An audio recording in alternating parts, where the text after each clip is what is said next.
बिस्मिल्लाहिर्रहमानिर्रहीम। इदारे उर्दू के उस सिलसिले के साथ हाज़िर हैं जिसका उन्वान है गज़ल और मेरी गज़ल। आज इस सिलसिले में हमारे साथ मौजूद हैं जनाब हमज़ा याकूब साहब, और नौजवानों में से जो मेरे पसंदीदा शायर हैं उनमें से एक हैं। बहुत कुछ नया लिखने वाले, नए लिखने की कोशिश करने वाले और नए आबाद की तरफ अपना हाथ बुलंद करने वाले। अब उनके हाथ में क्या आता है ये तो बाद की बात है, लेकिन उस तरफ को अपना हाथ बुलंद करना ही एक ऐसी बात है जिसकी तहसीन की जानी चाहिए। तो बहुत शुक्रिया, आपने वक्त इनायत किया। आपकी किताब है रफ़ अमल जी, गज़ल की बहुत अच्छी किताब, और मुख्तलिफ भी नाम से ही पता चलता है कि ये मुख्तलिफ है जी। और रफ़ अमल नाम रखना गज़ल की किताब का जी, यानी इसमें बहुत सारी जो ऐसी बातें हैं जिनको करते हुए बाज़ औक़ात यही डरना चाहिए, डर लगता है कि क्योंकि उसमें बहुत से पहलू ऐसे हैं। यानी आप रिवायत से भी इन्हिराफ कर रहे हैं, आम जो नाम रखे जाते हैं उनसे जी। उसमें एक इस्तेहज़ा का पहलू भी निकल सकता है कि दूसरे इसको क्या समझेंगे कि ये रफ़ अमल है जी। लेकिन इसका मतलब ये है कि जिसको एक ज़माने में हम मश्क कहा करते थे जी। जी। कि आप अभी अपने आप को तमरीन के दौर में समझते हैं जी। तो और अपना जो आपने लिखा हुआ है उसको फिनिश्ड प्रोडक्ट की बजाय अटेम्प्ट समझते हैं अभी कि आपने एक काविश की है, कोशिश की है कुछ नया करने की। तो ये भी अपना जो इदराक है इस पे इसकी तहसीन की जानी चाहिए। तो आपको एक तो मुबारकबाद मेरी, जो पहले मैंने आपको फेसबुक पर या बाकी जो मीडियम है हमारे उनसे तो मुबारकबाद दी, लेकिन बिलमुशाफ़ा आपसे मेरी ये पहली मुलाकात है, तो बिलमुशाफ़ा आपकी किताब पर आपको मुबारकबाद देते हैं। बहुत शुक्रिया।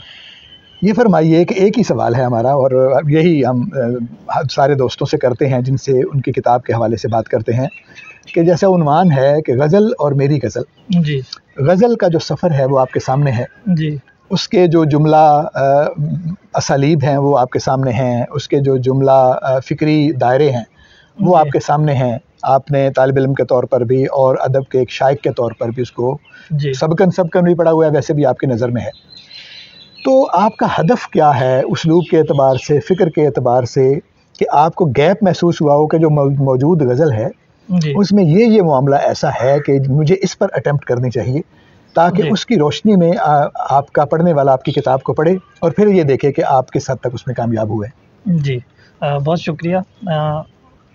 आपने बड़ा अहम सवाल किया और ज़ाहिर है शऊरी तौर पे मैंने इस हवाले से कभी नहीं सोचा, लेकिन जहाँ तक मैंने गज़ल का मुताला किया और ख़ास तौर पे जदीद गज़ल जो शायर का लाशऊर जो है वो शऊर होता है क्या क्या अच्छी बात ऐसे नहीं क्या जुनून कर गया शऊर से वो, एक जुनून है कि बाशऊर नहीं, एक जुनून है कि बाशऊर भी है। वाह वाह, ये शायर का शऊर है। बिल्कुल ऐसा ही है। तो मुझे ये लगता है कि मेरे साथ जो नए लिखने वाले लोग हैं उनकी शायरी में पोइटिक लॉजिक जो है वो कम होती गई, यानी शायर की लॉजिक में और जो आम आदमी की लॉजिक है मुझे लगता है उसमें एक फ़र्क होना चाहिए।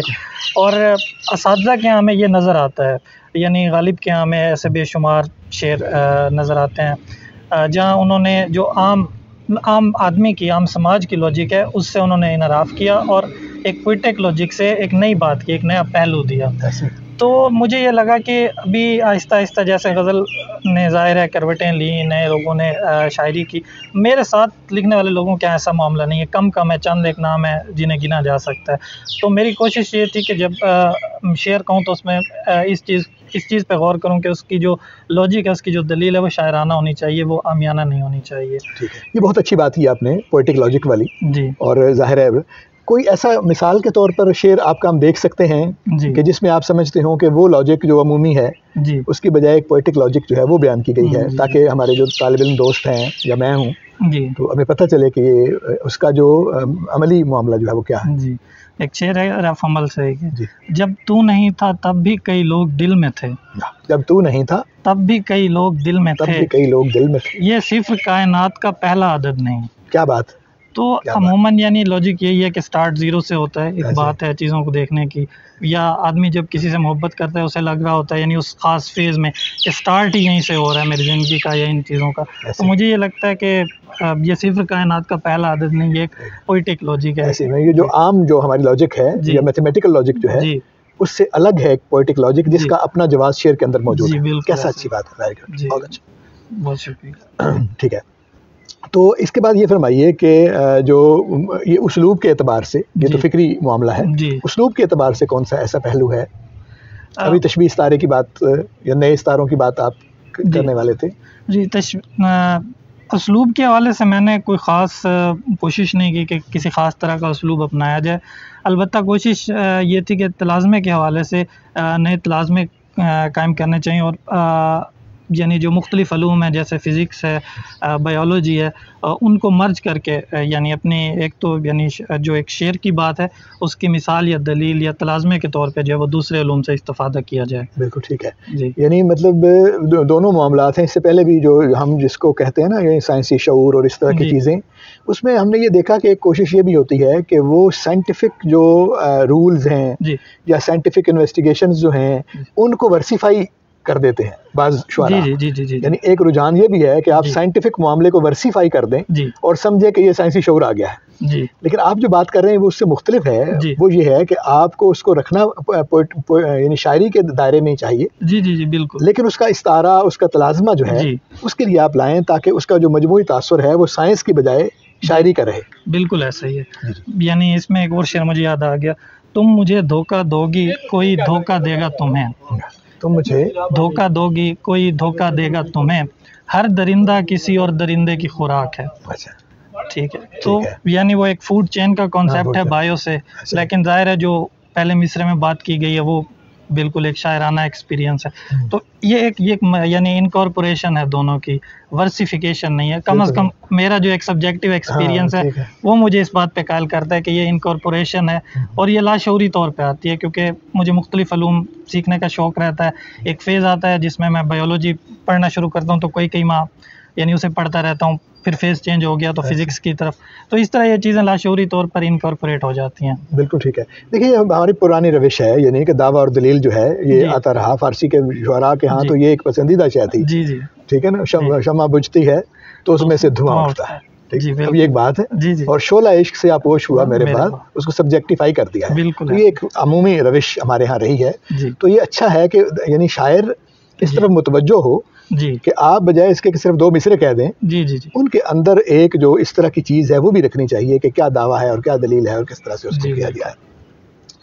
तो आप यानी अपने हम उम्र लोगों में से जो आपके जो सीनियर हैं, ज़ाहिर है उन्होंने अपना वक्त गुजार लिया और ऐसा, हम अपने हम उम्र लोगों में आप देखते हैं कि कुछ ज़्यादातर लोगों के, मतलब मुझे ऐसा लगता है कि बहुत अच्छा मिसरा जो है वो तख्लीक कर रहा है नया आदमी उसके हाँ कुछ जिद्दत और कुछ ऐसी अरेंजमेंट है लफ्ज़ों की कि बहर हाल उससे ताजगी का एक एहसास, और हमारे असातिज़ा उसको ताजगी का इल्तिबास भी कहते हैं। यानी कि ऐसा लगता है कि नया है, और खोलते हैं तो बाजू का लगता है कि कुछ नया नहीं था, लेकिन देखने में लगता है। तो चले ये भी इतना भी काफ़ी है कि कम से कम देखने में तो शायद इतनी लगे। तो ये इब्तदाई सतह पे ऐसे है। तो आप देखते, आपको भी ऐसा महसूस होता है कि कुछ नयापन है, यानी पिछले 20 साल तक के जो लोग हैं लिखने वाले, ये अपने से पहले वालों की निस्बत ज़्यादा नया मिसरा कह रहे हैं? जी बिल्कुल, मुझे लगता है सर। अच्छा आप तो हैं ही, आपके अलावा भी जी अच्छा शेर कहने वाले दूसरों को भी आप अच्छा शायर समझते हैं? जी बिल्कुल, बहुत सारे हम उम्रों को जी बहुत सारे ऐसे लोग हैं जो बहुत अच्छा शेर कहते हैं। तो क्या आपको लगता है कि उनमें यानी कोई मग़ज़ भी है? जी बिल्कुल है, काफ़ी सारे ऐसे हैं, बल्कि मैं तो नाम लें अपने दोस्तों के, कौन कौन से आपको अच्छे लगते हैं यानी आपके हम उम्रों में? हाँ, ज़ाहिर है ये मेरी अपनी पसंद है। मुज़्ज़म खान है एक, बहुत अच्छा शेर कहते हैं। उनके यहाँ बहुत बुरी शायरी भी मौजूद है और बहुत अच्छी शायरी भी मौजूद है, जिसे आप कह रहे थे कि उनकी शायरी में मग़ज़ भी है। और नए लिखने वक़ार हसन एक शायर हैं खुशाब से, बहुत अच्छा शेर कहते हैं। ज़िया मज़कूर की किताब भी बहुत अच्छी है, स्लेट। और भी काफ़ी सारे नाम हैं, ज़ाहिर है अब सबके नाम यहाँ पे बहुत मुश्किल है, लेकिन मुझे लगता है कि नौजवानों में अच्छा शेर कहने वाले बहुत से शायर मौजूद हैं और जो अपने से सीनियर से अच्छा शेर कह रहे हैं। यानी इसमें कोई दो राय नहीं है। ये मरूजी तौर पे आप कह रहे हैं कि अपने सीनियर से वो अच्छा शेर कह रहे हैं? जी ये मेरी एक सब्जेक्टिव वो है। ज़ाहिर है यानी मैंने सारे सीनियर्स की शायरी भी नहीं पढ़ी। और ज़ाहिर है जो जितना आपके मुताले में है, जितना मेरे मुताले में मुझे लगता है कि अच्छी शायरी। तो कोई गज़ल सुनाएं हमें रफ़ अमल में से, ताकि हम नमूने के तौर पर देखें कलाम।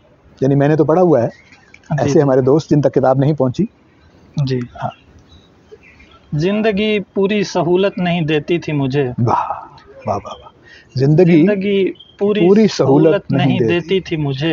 क्या बात। आँख देती थी बसारत नहीं देती थी मुझे। वाह वाह वाह। आँख देती थी बसारत नहीं देती थी मुझे। क्या बात, रोशनी बन के तेरे साथ मैं चल तो लेता। क्या बात, रोशनी बन के तेरे साथ चल तो लेता। मैं चल तो लेता। मेरी रफ्तार इजाज़त नहीं देती। क्या बात है, क्या रोशनी बन के तेरे साथ मैं चल तो लेता। वाह वाह, मेरी रफ्तार इजाज़त नहीं देती। क्या बात, रोशनी और रफ्तार को क्या अच्छा लगा। वाह बहुत शुक्रिया। वाह। और मैं भी जलने के लिए उसके करीब आता था। वाह, मैं भी जलने के लिए उसके करीब आता था। आग भी कोई रियायत नहीं देती थी मुझे। वाह वाह वाह वाह वाह वाह, क्या बात है, क्या बात है, किस तरीके से कहा आपने। वाह, मैं भी जलने के लिए उसके तरफ आता था। आग भी कोई रियायत नहीं देती थी मुझे। शेर कहकर भी मैं खामोश रहा करता था। वाह, शेर कहकर भी मैं खामोश रहा करता था। दाद तक मेरी तबीयत नहीं देती थी मुझे। अच्छा है, बहुत अच्छा, बहुत अच्छा। दाद तक मेरी तबीयत नहीं देती थी मुझे जी। क्या बात है, बहुत अच्छा। चलिए हमें दो चार शेर इसके बाद के भी सुनाएं। ये रफ़ अहमद की गज़लें हैं। अब आपका काफ़ी सफ़र उससे आगे चला गया, तो ज़ाहिर है जब अगले कदम पर होता है लिखने वाला तो अपने पिछले मामलात से कुछ आगे चला जाता है। तो कोई ताज़ा शेर भी एक दो सुनाएं ताकि हमें पता चले कि अब आपका सफ़र जो है वो किन मंतकों में है।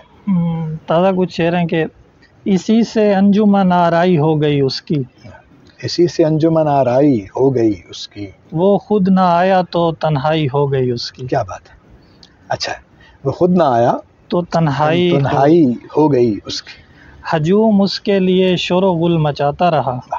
हजूम उसके लिए शोरो गुल मचाता रहा। उसे लगा कि पजीराई हो गई उसकी। क्या बात, क्या बात। हजूम उसके लिए शोरो गुल मचाता रहा। उसे लगा कि पजीराई हो गई उसकी। मैं जानकर नज़रअंदाज कर रहा था उसे। मैं जानकर नज़रअंदाज कर रहा था उसे। और इससे हौसला अफजाई हो गई उसकी। क्या बात है, क्या बात है, अच्छा है। और इससे हौसला अफजाई हो गई उसकी। कहीं मिले भी तो अनजान बन के मिलता है।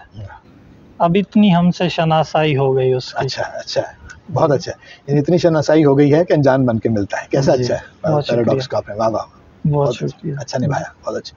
बहुत शुक्रिया।